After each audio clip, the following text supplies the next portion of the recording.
Happy Saturday, beautiful people! Maaga pa nga tayong ginising ng mga bagets dahil ngayon nga ang balik natin papunta ng PA.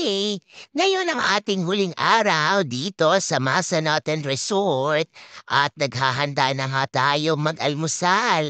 Ang plano natin ngayon ay mag-swimming at mag-wall climbing ang mga bagets.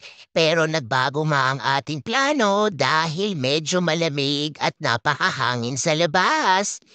Bago ang lahat ay mag-skincare routine muna tayo bago tayo lumabas. Ayan na nga at ginamit na natin ang Maxi Peel. Nag-apply na tayo ng serum at ang ating moisturizer.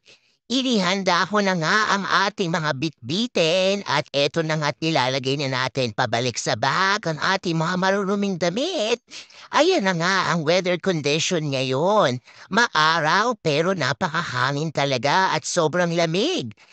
Kagabi nga habang nanonood tayo ng news ay merong dumating na snow advisory.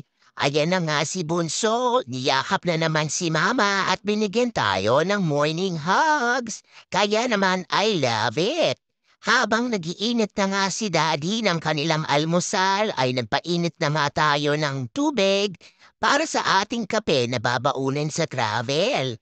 Nagluto na nga si Daddy ng corned beef at nakapagsaid na nga tayo kagabi, habang ako naman ay kumain lang ng English muffin. Hindi pa man nasaktuhan si ate at pagkatapos nga niya ubusin ang kanyang kanin at corned beef, ay ininit naman niya ang chicken noodle soup na natira nila kahapon.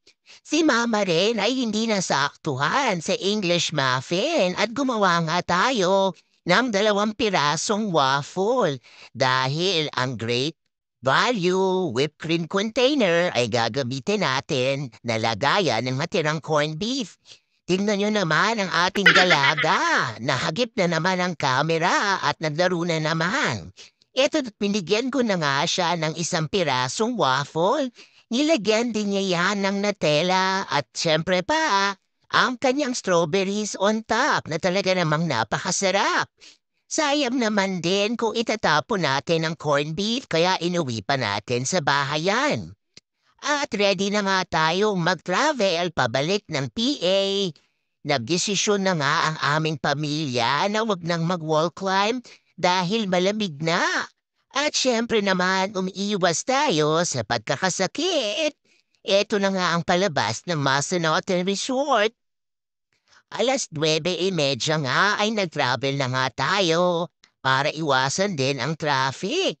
Napakaganda nga at napaka-smooth ng ating travel dahil walang ka-traffic-traffic. Umabot din tayo ng almost 3 hours from Virginia back to Pennsylvania. At pagkatapos nga niyan ay nag-unpack na tayo ng ating mga bitbitin. Nakapagluto na rin si Daddy ng chop suey at nakakain na rin kami sa mga oras na yan. Pagkatapos nga natin kumain ay lumabas naman ang ating mga bagets kasama si Daddy at nag-practice ulit ng volleyball ang ating dalaga. Nakapaglinis na din pala siya ng pantry at tingnan niyo naman ang kanyang message kay Mama. No buying new food. Finish what's in the pantry. Suck it up. Kaya naman, nasermonan tayo ng bonggang-bongga. Wow, Shopa! Pagkatapos nga niyan ay back to the kitchen muna si Mama para maglinis ng mga hugasin. Alam niya naman yan. Allergic talaga tayo sa makalat na husina at makalat na bahay. At habang nasa labas nga ang aking mga bagets at si Daddy ay for the ligpit muna si Mama. Nag-bake din pala si ate ng chocolate chip cookies at dahil malapit na tayong umakyat, ay nagdala na din tayo ng tubig para sa pag-inom ng ating gamot. Bago nga tayo magpahinga for today ay nirefillan ko muna ang lalagyanan natin ng coffee.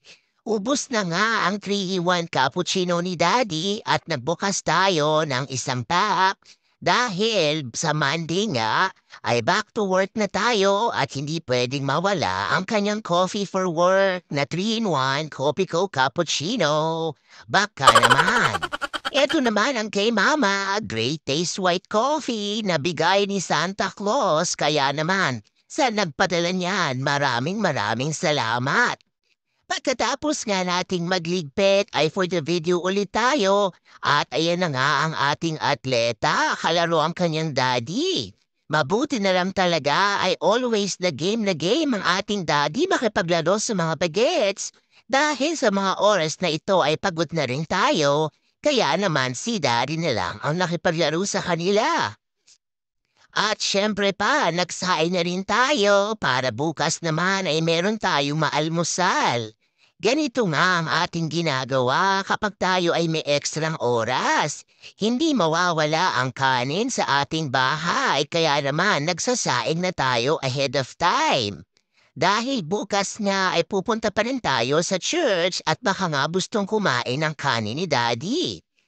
Pagkatapos niyan ay pinicturan muna natin ang pantry at inayos na nga yan ni ate kaya naman thank you so much.